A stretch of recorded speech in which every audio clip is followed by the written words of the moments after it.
So as of now, we are beginning this recording, and if you have any questions, we will post the recording of this meeting um, in your admissions portal. So as of tomorrow afternoon, you can rewatch this either for the scintillating comedy and humor that comes about, or to maybe answer some questions that you might have. All right. So our goals for the session, we want to submit course requests. That's the main thing. Additionally, we want to understand the implications of taking summer classes and then make sure that students have a good sense of what the day looks like and answer questions about placement tests. If we get through all that, this will be a very successful hour. All right, Mr. Kurt is going to take a moment to answer or to offer some ideas about our Learning Support Center. So, Mr. Kurt, why don't you take it away from here? Great, thank you. So one thing I just want to make clear to all, as I did the other night, is it was just opened last week on the admissions portal. So your son's admissions portal, the one you've been using for up to this point, that there is a SLUH Learning Center access form. That is what you will need if your son has a learning issue that would qualify him for SLUH's 2 academic accommodations, which would be extended time and preferential seating. That form, you'll be able to access it. Then you can download the form, fill it out, and then you will email it back to Mrs. Lissy Tippett. The instructions are on that form as to how to do that with her email address. The one thing I want to stress is we had a number, since we have over 10% of our student body with some form of accommodation with our learning, and then there's a confidential learning profile that's produced. So please, if you have any of the profiles that would accommodate or would qualify you for those accommodations, please fill that out so we can get started early on making sure your sons have those accommodations. I just want to stress that you need to think of this process as something separate from the admissions process. So if you filled out something and submitted documentation already for the accommodations for the HSBT, for example, you still need to fill out this form, and then Mrs. Tippett will reply to you about what documentation we will still need. We don't just assume anything based on what the admissions information was already submitted. So that allows us to get everything started and get everyone up and running so that we can give everyone the services and accommodations they need. And that's about it. So if you have any other questions about that, you can email me directly, or you'll see Mrs. Tippett on the form. And she is also in our learning center, and she's a learning coach and our director of documentation and services. Thank you. Thank you very much, Mr. Kurt. All right. So I wanted to take a minute just to talk a little bit. This is primarily for students. Okay. So young men, I'm talking to you guys. This is, St. Louis U High has been at this game for a long time. We are in our 206th year. You'll be our 207th. So we speak from a certain amount of experience about what it takes to educate high school men. So these are some ideas that I want you to really kind of take to heart and ponder as you finish up your last year of grade school or middle school and prepare yourself to head down to Oakland Avenue to be with us for 4 years. So please be curious, do the work, and trust us. So we are creating an intense learning community at St. Louis U High. And you're a part of that. Your teachers are a part of that. We are learning together. And this might not be the most obvious or intuitive thing to some middle schoolers, but you're really in charge of what you want to be curious about, what you want to be interested in. And don't sell yourself short and say, kind of talk that, I'm not for this kind of thing, or I'm really a math sciences guy, but English isn't my cup of tea. You can be great at anything you put your mind to, because when you are in charge, when you are interested, when you are in control, then good things happen. Now, of course, St. Louis U High is a place where nobody does it by himself. So when things come up, ask for help early and often. Don't wait until you're in a hole. And we want you to kind of start off by building as many good habits as we can. If you are able to concentrate on doing what your teachers are asking and trusting the process that they're putting out for you, then you're going to learn a great deal of stuff. and the grades are all going to follow. You won't have to worry about this points or that points or, all that sort of stuff because you're going to get the education. When you get the education and demonstrate what you're learning, all the good things follow. So I wanted to take a little bit of time to talk about grades and grading. We have been in a multi-year process of reflection on how we assess. And what I want you to take a look at is these grade descriptors on the left. So as we are thinking about the kinds of quality that we want students to demonstrate, those paragraphs are really what are encompassing these letters. And then, as we move from the left side, the grade descriptors that really describe the kind of education we want, over to the right side where we get numbers that work in spreadsheets and translate into letter grades. That's what we want you to understand. The education and the descriptors on the left, that's where we want to pay attention. The percentages on the right, that's where we're not as concerned because we know that when students are doing a good job, working toward understanding things and proficiency and becoming a master of the material, then all of that other stuff just takes care of itself. We're also moving in a direction where the class of 2029 will not have an A plus grade. The college counselors are pushing us in this direction so that we can be more in line with what other high schools do. Our GPAs will make more sense and put the college counselors in more control of how colleges understand the grades that we give. So those external stakeholders are important to figure out. We also want authentic engagement and learning. We don't want to concentrate just on point accumulation. We don't want that sort of, constant that focus on numbers and grades rather than learning and education. So this will start with the class of 2029, and you guys will be the first folks as you go through to use this grading scale that we've been working on for the last several years. You'll learn more about all of this in SLUH 101. Students and parents, you'll be given more information at our parent meetings in the fall. But since so many of you guys are going to start with summer school, we wanted to make sure that we got a little bit of this information out to you in the very beginning.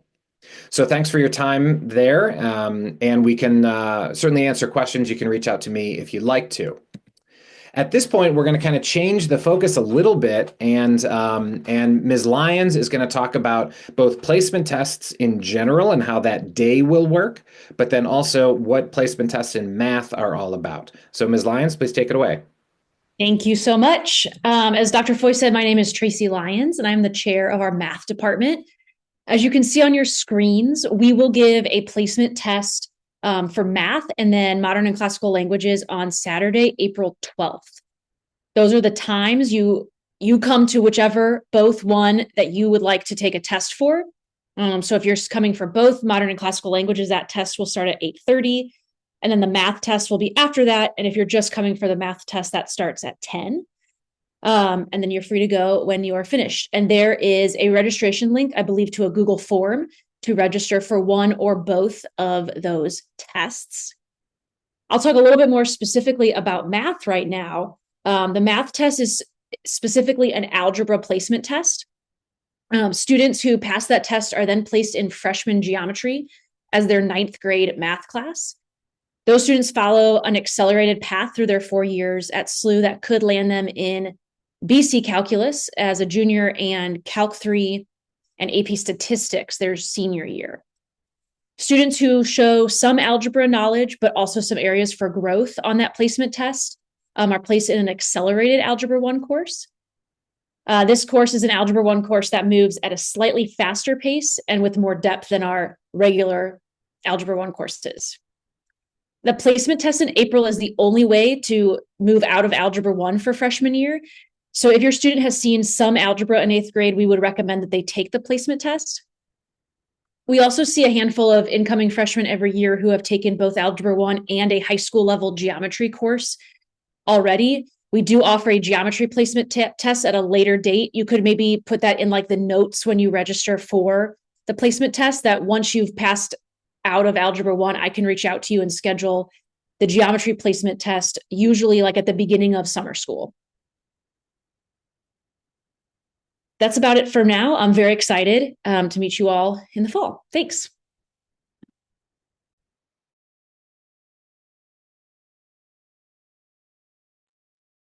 Dr. Foy, you're muted. All right, at this point, we're going to move on. K2 Saint, are you ready to take over? There we go. Ready to roll. That's right. Hi, everyone. My name is K2 Saint. I'm the chair of the Modern and Classical Language Department. I'm so excited that you're here tonight. We offer 6 languages to incoming freshmen, 5 modern and 1 classical. And you can see right there on the slide. Our modern languages are Arabic, Chinese, French, Russian, and Spanish.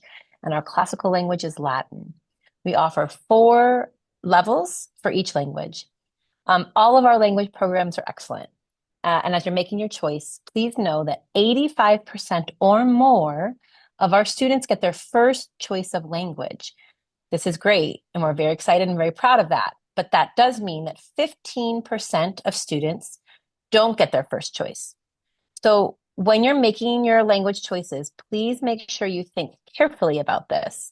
And I know there's a tendency to be disappointed if one doesn't get their first choice. I know that's a tendency I have, but I really challenge you to think of this as an opportunity.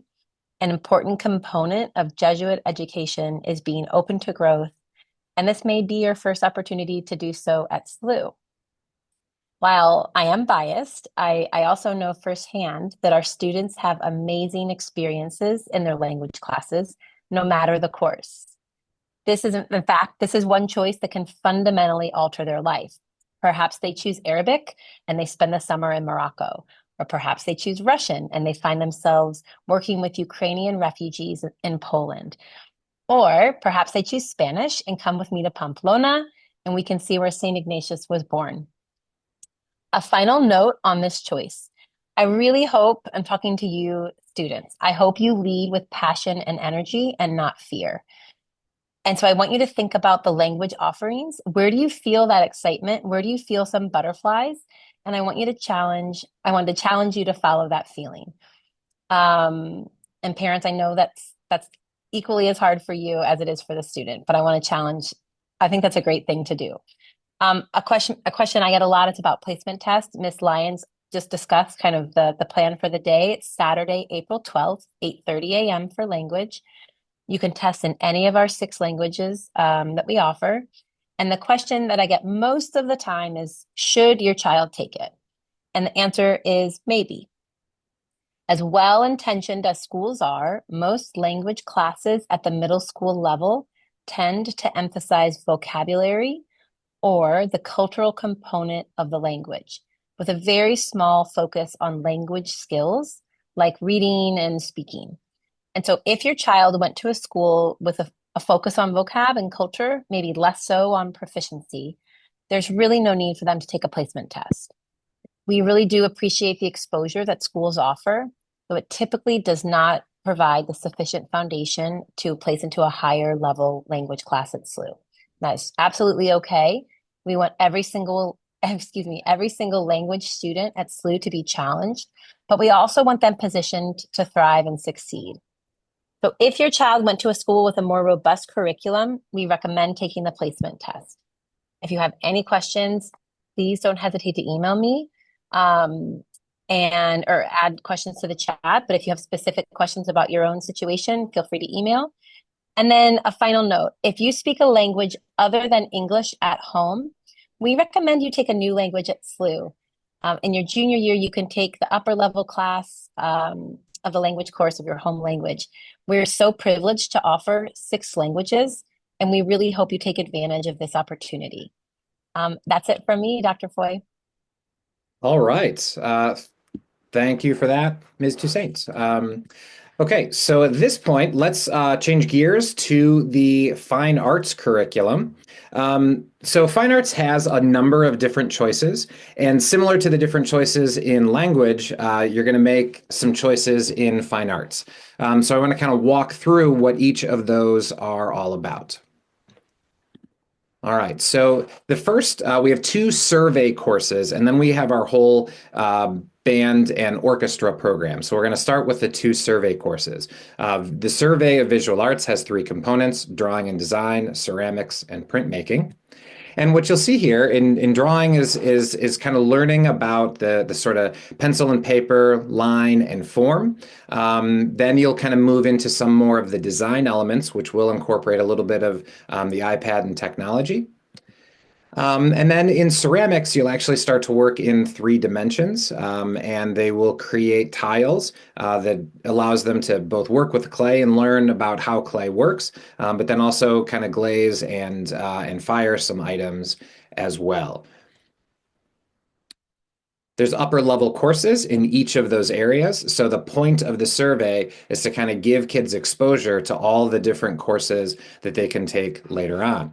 They'll also do some printmaking, and that gives them an opportunity to create blocks that then allow them to make multiple copies of the same sorts of pictures. You see some of our upper level courses and some of the things that are useful there. They do a lot of critiquing of their own work and each other's work and kind of learn how the critique process works. The second survey course we have is the Survey of Performing Arts, which consists of 3 different parts: chorus, dance, and theater. So in chorus, our students learn to sing. We have a few different choirs that they can move up into as time goes on, but certainly no experience necessary. Students will learn how to control their voice and move along. If this becomes something that they're passionate about, those upper level courses actually can travel and perform. In dance, students will spend time learning basic dance moves, as well as body awareness and flexibility and mobility, all things that are important for dancers. And then these will culminate with a performance at the end of either the fall semester or the spring semester. In the acting component or theater component, they'll spend time both on the technical theater side, learning a little bit about the lights and sound, but mostly spending time with the craft of acting, preparing them for our acting fundamentals course, and then our acting improv and acting scenes courses that they can take later on when they're a little bit older. Like I said, the next thing is we're just going to very quickly walk through our band and orchestra so you can see some stuff, some photos. But primarily, you guys are going to, if you're interested in this, stick around afterward. And our band director, Jeff Pottinger, is going to talk students through all of the various things that we have to get through. At this point, we're going to talk a little bit more about summer school. This is a big program that St. Louis U High is really excited about and really proud of. The vast majority of our students are on campus for 5 weeks during the summer before their freshman year. It is a great opportunity for students to get to know one another, for them to meet a bunch of people and do a bunch of the interesting things around campus that prepare them for a successful transition into school in the fall. About 95% of our incoming freshmen participate.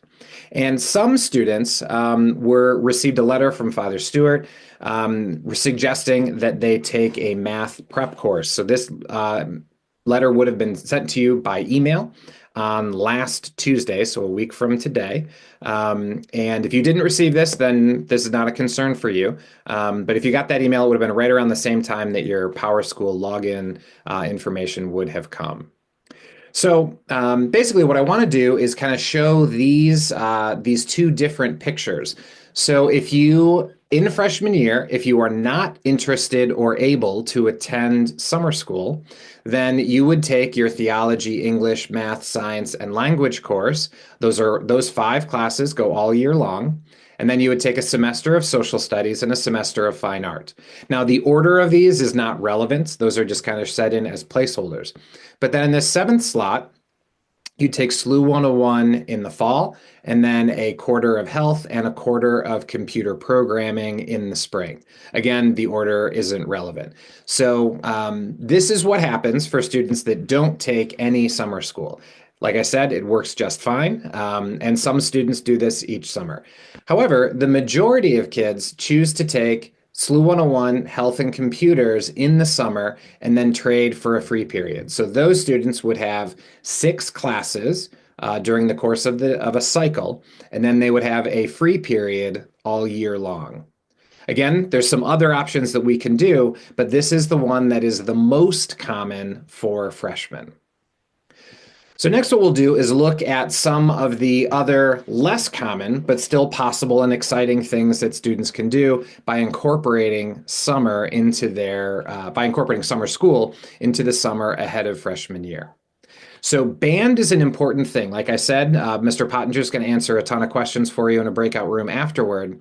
But it is important to know that our students who are interested in becoming full-time members of our band, band is a year-long program. So whether you are new to band or an experienced band or orchestra player, it's important to talk about the implications of summer school, because to have enough room to take that class, you do need to do at least SLUH 101 in the summer, and then you would take your human geography course in this social studies slot. And then in this section here, if you don't do any summer school, you would have health and computer. Again, Mr. Pottinger will speak through that as well.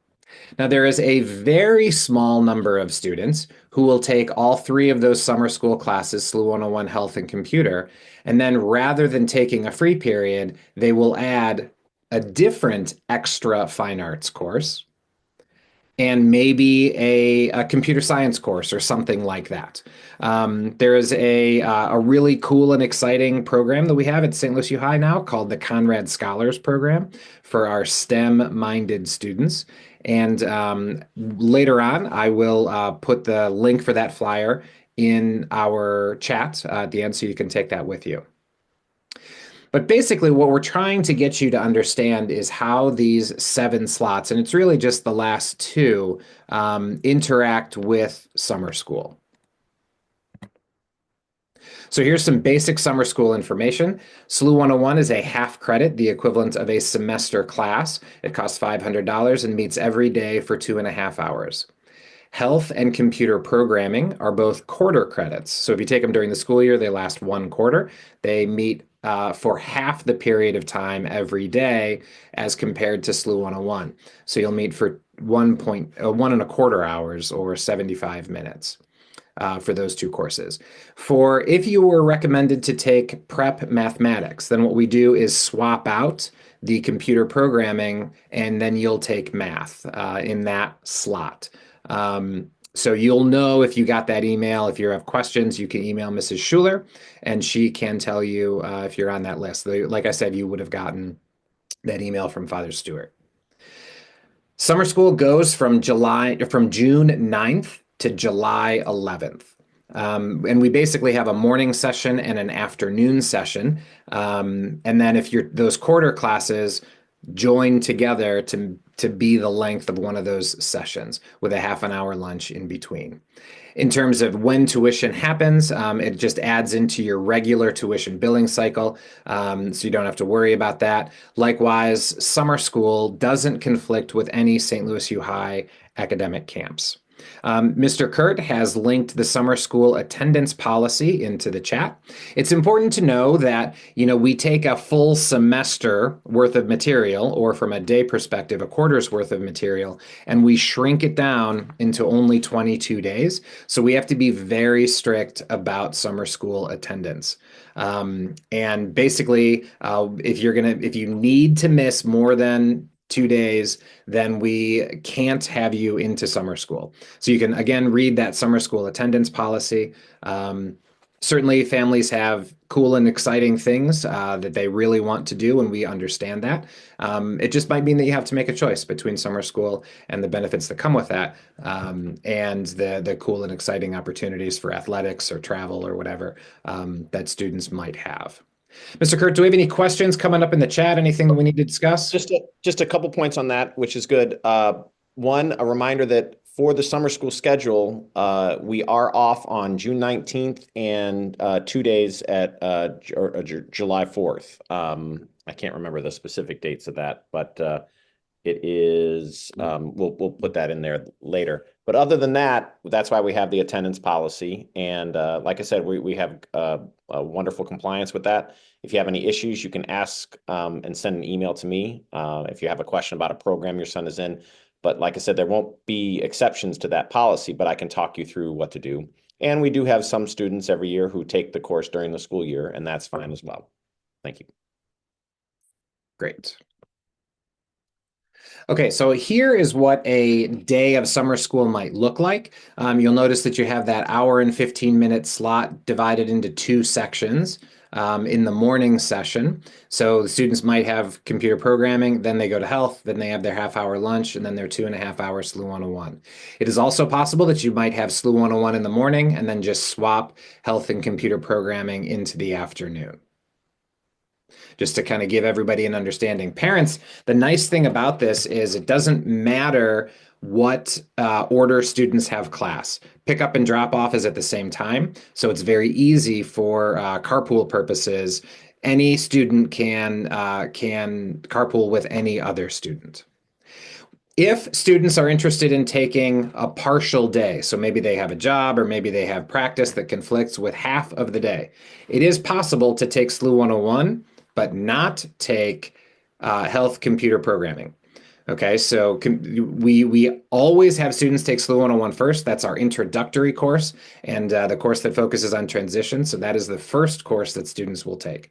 But if your son isn't able to attend the morning, but he can come in the afternoon, then you can register for SLU 101 in the summer and tell me, and I'll make sure that you're in the morning or afternoon session that works with your schedule. Outside of that, we don't try to accommodate any particular orders for classes since everybody's here at the same time. All right. So at this point, Mr. Kurt can throw the link to PowerSchool into the chat, and you guys can then click on that link and start to sign yourselves into PowerSchool if you haven't already. Again, if you're having trouble with your PowerSchool account, you can email or you can chat directly to Tricia Schuler, and she can take it from there with if you're having trouble with your login credentials or something like that. All right, so you see the powerschool.slu.org/public. That's the link that you will want to use. Some of you might have students with PowerSchool accounts from other schools. Notice the powerschool.slu, that is specific to us, so you'll need to have an account just for your SLU students. If you already have an existing son at St. Louis U High, an older son, then you don't create a new account, you just add your incoming freshman son to the account that you already have using those login credentials. And Mrs. Schuler can help you with that. All right. I'm going to, well, actually, while we're here, yeah, I can show this real quick. So students, this is mostly for you and understanding how free periods work. So we have 7 slots. We label them with letters A, B, C, D, E, F, G. And if you choose to have a study hall, then you would have one of these letters whenever it rolls around, you would have a free period. So for example, if your free period falls in letter D, then every time the D shows up, you would have a free period. Each letter meets about 3.5 times a week. So basically over a 2-week cycle, of full 5 days, you'll meet 7 times. So that's kind of the way to understand how the cycle works. Additionally, you know this for if you shadowed at St. Louis U High that we have these programming periods on Tuesdays and Thursdays that we call advisory. And then everybody has free time built into the day as well. So we have activity period on Monday, Wednesday, and Friday, and Studium on Tuesday and Thursday. Studium is designed for academic pursuits only. So that's working in small groups or going to a teacher for help or maybe taking a quiz that you missed when you were absent, something like that, or just silent study by yourself. Activity period is certainly all of those things are able to happen, but that's also when clubs will meet, and some of our other kind of fun activities. That's certainly available as well. So every student has 50 minutes each day that they are in control of what they do. Using that time well certainly helps decrease the amount of homework that you have, which tends to matter the most when students are in an athletic season or students with long commutes or things like that. All right. So at this point, what I'd like to do is switch over and get folks to fully take a look at the registration process. So once you have logged into PowerSchool and selected class registration on the left side, you will come to a screen that looks like this. So again, you log in with that PowerSchool account that you created, and you see class registration on the left, and then you'll have this screen. If you're on a phone or something like that, it might look a little bit different. But what's important is that you see these tiles across the top, that you see the choices here on the left side that tell you what you're choosing, and then that you have these green checks and red exclamation points in order to make your choices. All right, so first of all, what you'll notice is all students take English 1, Human Geography, Algebra 1, Biology, and Theology. So some of you will take placement tests in math, but we register for everybody in Algebra 1, and then I will change you into the course that you place into. Okay, the same is going to be true in languages. You will only select level 1, and then I will place you into a higher level if that's the result of the placement test. So you'll notice that you have this green check right here in order to, that indicates that you don't have to do anything with these tiles. These choices are already made for you. So you go on to this little red exclamation point, you click on the pencil, and then it takes you in and it shows that you have to make a choice. So you select one course, and this is for your first choice language class. Okay, so you have the 6 that you can choose from. Let's say Arabic is your first choice. You select that, you'll notice that the check mark appears in the box, and then you press OK, and that tile appears here. So at this point, you have registered Arabic as your first choice for your modern or classical language. At this point, you have to then go and indicate a different language as your second choice and a different language as your third choice. We, like Mrs. Toussaint said, we try and get everybody in their first choice, but it just isn't possible. So let's say Chinese is your second choice. So then you've got Arabic as your first, Chinese is registered as your second choice, and your third choice, let's say, is French. So you put French down here, and you have now registered a request for your top 3 choices. So at this point, I will ask you to make sure that you put careful thought into your second and third choice. While every year we hear somebody say, well, I just assumed that I would get it. So I put down, I just randomly chose something for my second choice. And then they get placed in that random second choice. Don't make that mistake. Give some thought to what your second choice is. That's an important thing that you'll have to consider, just in case it ends up happening for you. So I'd like everybody to just take a minute, and then we will regroup before we talk about fine arts.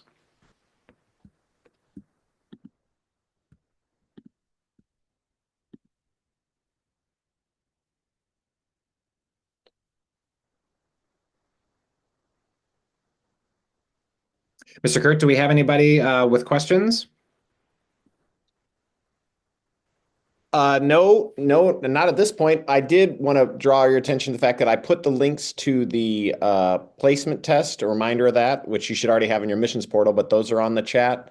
So that will be helpful for the math and for the modern or classical language choice as well.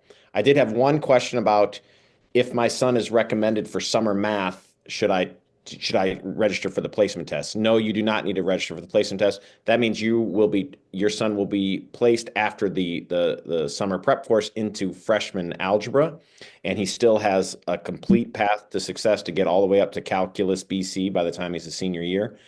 So it's no, but you would not need to come take the placement test. The placement test for math, and Ms. Lyons, you can jump in if there's something I'm missing here, please. The placement test for math is only if you feel that you have taken a full year of Algebra 1 and want to determine that if those standards for mastery meet SLUH standards so that you can go on to the freshman geometry or the advanced algebra class. All right. Again, I'll remind you, if you have questions about PowerSchool and login, please email or please chat with Mrs. Schuler, Tricia Schuler. Don't chat with me because I'm not able to answer while I'm running this session. Okay. So what the next thing I want to do is really kind of call everybody's attention back so that we can pay attention to fine arts. This is by far the most complicated portion of the evening. So if you pay attention here, then a lot of your questions will be answered. If you don't, or if you miss the things that I'm talking about here, then you're going to wind up with a whole bunch of confusion and questioning. So that's everybody, if you can please kind of stop what you're doing and pay attention to what we're talking about in terms of our choices for fine arts. So when you click the pencil, and again, you can watch me, you don't have to do this yourself, you'll have time to do it. When you click the pencil, you'll notice that you've got 10 choices for freshmen. And then you've got down here these pages. So there's actually 11 possible items. And the survey of visual arts is the 11th. So it actually shows up on the second page, which tends to kind of mess people up. So if survey of visual arts is your first choice, then you're going to get this here on page 2. But what I want to do is call back some ideas here. So the 3 basic things that you can choose are survey of visual arts, survey of performing arts, and band or orchestra. Survey of performing arts is here at the bottom. They're alphabetical, and it's a little inconvenient the way it works out. But survey of performing arts and survey of visual arts are the 2 survey courses that are most common for students to register. If your son is a band or orchestra student, you can just pause and you can sort of select anything because you can always go back in and change your requests based on what you learn later on from Mr. Pottinger. Here's where it starts to get very interesting and confusing. This does not apply to the majority of students, but every year we have a small number of students who are sure, for example, that they are interested in the performing arts. These are our Muni kids or the guys that just love to dance or they love to sing, and they know that this is the path that they want. And not only do they want to take survey of performing arts, but they also want to take a second performing arts course. So then that student might also choose to add acting fundamentals. So acting fundamentals is the second course that students would take in their freshman year, again, on an unusual basis, after they take survey of performing arts. Okay. Again, this isn't very common. The majority of people don't take that second class, but some do, and that's okay. So I want you to understand it. Okay. Now, if you are, rather than being a performing arts guy, if you know that you are a visual artist, you've been taking classes at COCA, this is really your jam, and you want to get moving on it as quickly as you can, you have the choice of adding, in addition to survey of visual arts, you can also add either 2D design or drawing 1. You can't take both. There's only slots for 2. And we can't guarantee that you'll get into those because the seniors, juniors, and sophomores are also requesting these classes. But every year, there's a handful of passionate students who might wind up in that scenario. Again, it's a handful of students. It's not very common. But we do want to just throw that out there as an option. Again, the most common thing is just to take one of the survey courses or to hold out and wait for band or orchestra.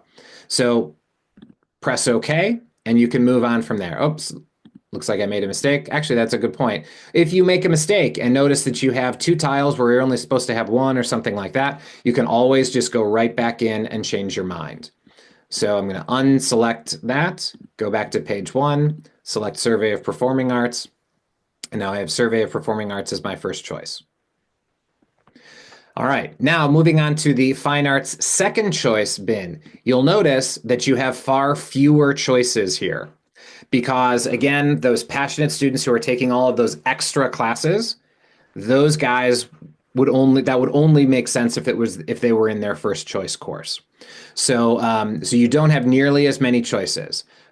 So first choice was Survey of Performing Arts. So let's say the second choice is Survey of Visual Arts. So you add that down there. And then your third fine art, which you are required to have a third choice. But notice that band is a full year credit. So the computer requires that you select a second and third choice. But know that students who put band in as their third choice will not be placed there because you don't have room necessarily to fit it in your schedule. So you're just putting that in there, not because it's a possibility for you to get, but because you got to get that red exclamation point turned into a green check mark, and that allows you to do so.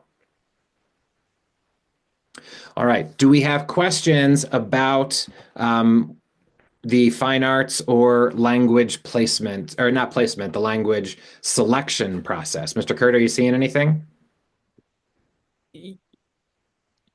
Yes, I have one. This is a common question every year. Do all freshmen take fine arts, and are they required to take one of the three surveys or band options? So all freshmen take at least a semester of fine arts. I should say the majority take a semester of fine arts, and then the musicians typically will take a full year.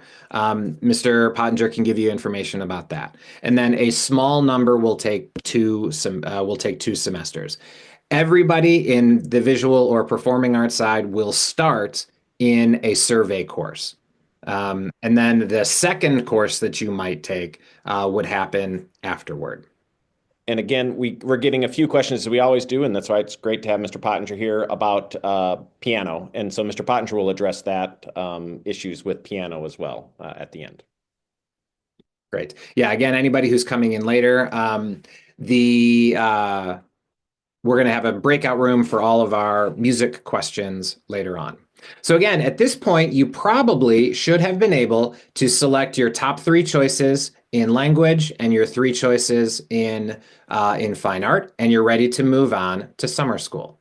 So again, I'm going to kind of talk about the most common choices that we have here.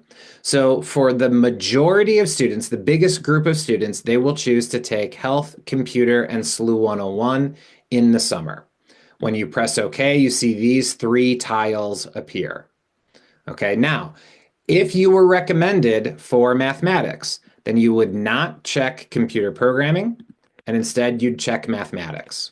So this student is going to take SLUH 101, mathematics, and health. So you press OK, and then those are the three choices here. Okay, I'm going to go back and change it to the most common selection, just so that we kind of see what the majority of students are going to have, but not everybody. So this means that you are taking the full complement of summer school. Let's say you're taking that dream trip for a month. You're going to be traveling in Europe and you can't do that. If that's the case, then you wouldn't select anything. You would just leave the summer school requests completely blank. You'll notice you have a green check here, so it will let you submit at the bottom if you want to. So again, the majority of you are going to select those summer school courses, but if you don't, then you're going to go to computer science and you're going to select computer programming here because you didn't take it in the summer and all freshmen need to take computer programming. And then you go to health here and select health. We don't have a bin for you to select SLUH 101 during the school year because everybody takes it all in the same place in the fall if you don't take it in the summer. So I will add that selection for you if you're not going to take it in the summer.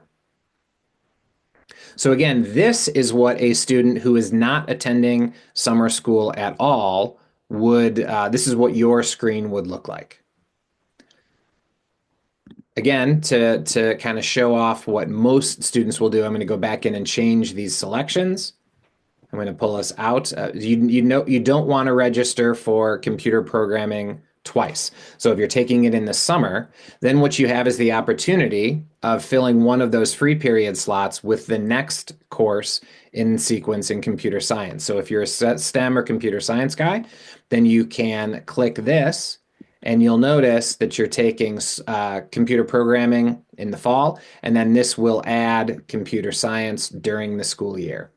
Again, that is unusual for students to do that, but if you're a guy who loves computers and computer programming and wants to get a head start, you could make that request. I'm going to uncheck that request again because it's not one of the more common things that we see. Now, you'll recall there were students in the performing arts who know that they want to sing or dance. So if you want extra time singing, your way to do that is through 0 hour. So before school starts, we have a number of bands that Mr. Pottinger will discuss, but we also have our 0 hour concert chorus. So students who already love to sing and have a little bit of experience, or maybe don't have experience but know that they want to do it, can register for our 0 hour concert chorus. And by putting that down, your information will be handed to Mr. Brian Reeves, who is our choir director, and he'll get in touch and talk all about what that means. But basically, they come in early to school 3 days a week. They'll get credit and a grade for doing so. For students that want to dance, these are typically our guys. So here, you would put in after school dance, either first or second semester. Ms. Anzalone, Ms. Simony Anzalone, our dance teacher, would then follow up after you put in semester one. She would follow up about whether you want to go the full year because it'll only allow you to select one course. Or if you have experience and you get moved into dance two or whatever, then Mrs. Anzalone would take care of that. So if your son wants to dance to get ready for musical theater and things like that, or to just really do a great job at the back to school mixer, feel free to request that, and Ms. Anzalone will take that over. All right, so I'm going to uncheck that one. And at that point, this, like I said, this is the most common of the courses, the course selection. So the most common thing for things to look like is this. This is the full complement of summer school, and then the 3 choices for your 6 other classes with a free period, which means that you are requesting 7 credit hours. If you're not doing summer school, then you would only have 6.5 because you haven't requested SLUH 101. So anything between 6 and 10, it will allow you to submit. Your screen down in the bottom corner here will have a submit button. And once you press that submit button, it'll take you to a different screen that shows all of your choices. Dr. Foy, I have one quick question, and I think I know the answer, but I want to answer to everyone. I had a question about when they see things like oral communication 0 hour course. Are there any limitations to selecting those things at this point, or how should they respond to that? They can put in a request for it. We'll see if there's room for freshmen. That's filling up quickly with the upperclassmen. It's not terribly likely, but it's possible. And that reminds me of another point about those families who are looking for the option of the summer opens up the other course, so they want to take C++, which is an option. We just need to say at this point that just like with oral communications, Right. because they are freshmen, the priority goes to the sophomores and juniors and seniors who are also just as your son will have that priority the next year too. It's not to say that freshmen won't get it. It's just that their priority goes to the others until the class fills. That's correct.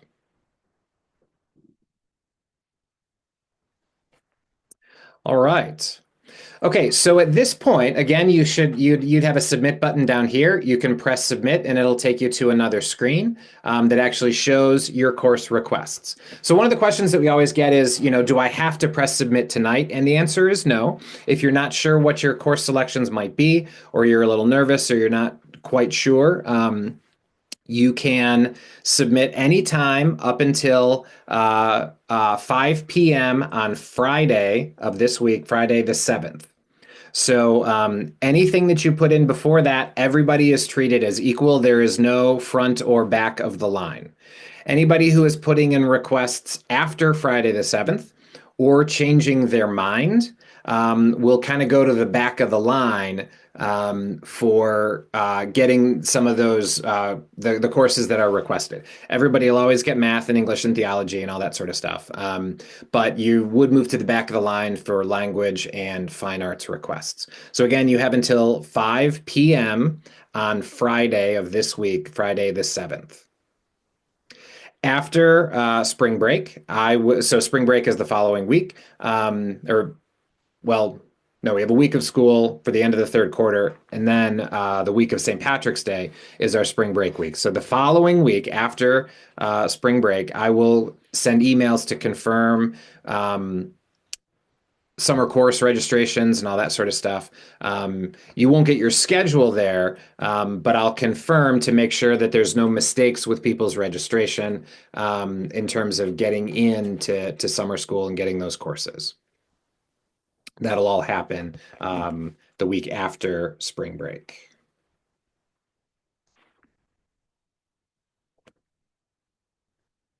Mr. Kurt, any other questions? Nope. I think we're looking good. If